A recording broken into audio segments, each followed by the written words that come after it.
আসসালামু আলাইকুম, কেমন আছেন সবাই? চলে এলাম একটা বিকালের নাস্তা নিয়ে। বিকালের নাস্তায় মায়েদের একটাই চিন্তা, বাচ্চা কী দেওয়া যায়? দিতে হবে হেলদি কিছু। তাই রায়ান যেহেতু চিকেন খায় না, ওকে চিকেন খাওয়ানোর একটা অভিনব পদ্ধতি। ও আলু খুব পছন্দ করে, তাই আলু আর চিকেনের কম্বিনেশনে কিছু একটা বানানো যাক ভাবছি। আলু আর চিকেনটাকে ম্যাশ করে নিয়েছি। ম্যাশ করা আলু আর চিকেনের মধ্যে দিয়ে দেবো কিছুটা ধনেপাতা, দিয়ে দেবো একটু আদা বাটা, দিয়ে দেবো একটু রসুন বাটা।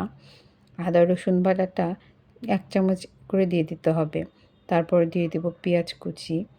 পেঁয়াজ কুচিটা দিয়ে দিচ্ছি কাঁচামরিচ। কাঁচামরিচটা আমি একটু কমই নিয়েছি, কারণ রায়ান একদমই ঝাল খেতে পারে না। দিয়ে দিলাম টমেটো সস, দিয়ে দেবো কিছুটা সয়া সস, গোলমরিচ, তারপর দিয়ে দিয়েছিলাম আমি হালকা কিছুটা পরিমাণ সয়া সস। সয়া সসের পরিমাণ বেশি দিলে লবণটা একটু কমিয়ে দিতে হবে, কারণ আমরা সবাই জানি সয়া সসে অনেকটাই লবণ অ্যাড করা থাকে।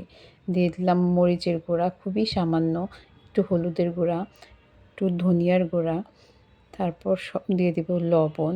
লবণটা আমি একটু কমিয়ে দিয়েছি, যেহেতু একটু সয়া সস দেওয়া হয়েছে, আর রায়ান একটু লবণটা কমই খায়। আলুটা আর সব কিছু উপকরণগুলো আমি মিশিয়ে নিয়েছি।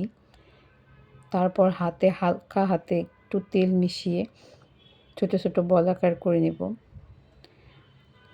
ফার্স্টে ভাবলাম বল করব, তারপর চ্যাপ্টা করে নিলাম।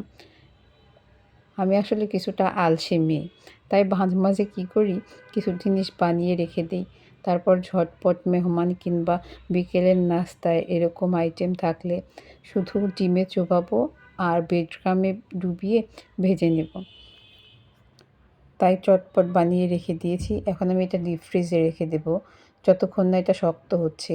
এটা শক্ত হয়ে গেলে একটা এয়ার টাইট কন্টেনারে ভরে যতদিন খুশি রেখে দেওয়া যায়।